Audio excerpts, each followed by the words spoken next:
starting with a bit of defensive incompetence, which we always like. What we don't like is this. Absolute flagrant dive, and then to claim a penalty, horrendous. A bit of the same going on from Pedersen, who jumps a shadow here too. And this season there was so much about it, even the refs were getting involved. Chris Foy jumps a shadow too. Well, why shouldn't I go for something too, he seems to say.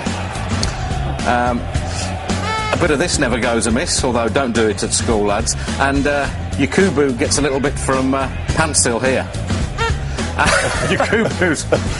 That's our sound effect, by the way. Yakubu's indignation just makes me laugh more every time I see it. Basic Instinct came to mind here, for reasons that I won't explain. Luckily, a programme is thrust in the way of her unbroadcastables. Before we get a look, thank you, madam. We all enjoyed that very much. Managers, we do like to get this crafty insight into their expertise, the things they spot that we can't see. Always good advice, that, isn't it?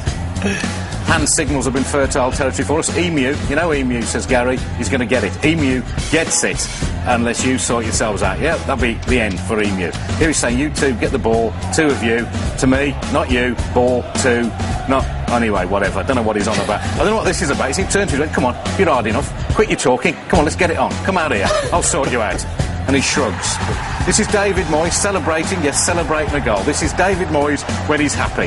This is his happy face. In a moment he'll turn round, whip his coat off and fling it angrily at his own bench. Not quite sure what that's all about.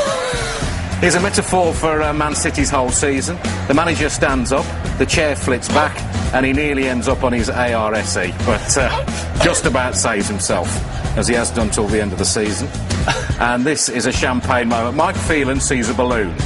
He decides to get rid of the balloon by popping it. The biggest shock of Fergie's season. Mike, I'd be careful if I was you. You might kill him with the shock, although maybe, Mike, that is what you were thinking of. Look at him jump. That's brilliant. My favourite fans of the season? Mr. Strong, he certainly is. As an Arsenal fan, if he says it's Tuesday, it is Tuesday. I like the cut of his jib. He's Arsenal fan too, scary, has a little dance, and then goes ballistic. I don't want to see him up a dark alley either. The scariest fan of all, though, I think this was a Borough fan. He looks like Ronnie O'Sullivan's brother, and he looks as though he's going to do something horrible. He does do something horrible. He shows us his man boobs. We didn't want to see that, especially with that look in your eye. Here was the moment I knew back in August West Brom's season was going to work out. When even the ball boys can't stay on their feet, you know you're going to have trouble staying in the Premier League. Up she goes. There was a bit of the Devon lock about that, jumping a shadow.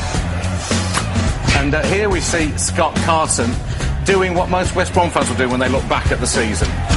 Jump in horror. I don't know what he saw, but it's what we all feel when we look back on this year. Horrendous stuff. And finally, we don't want to see this. It's mascot abuse in the light of day at Stoke. Just quite disgusting. I can't believe we're showing it again, even if he is only pulling his tail out.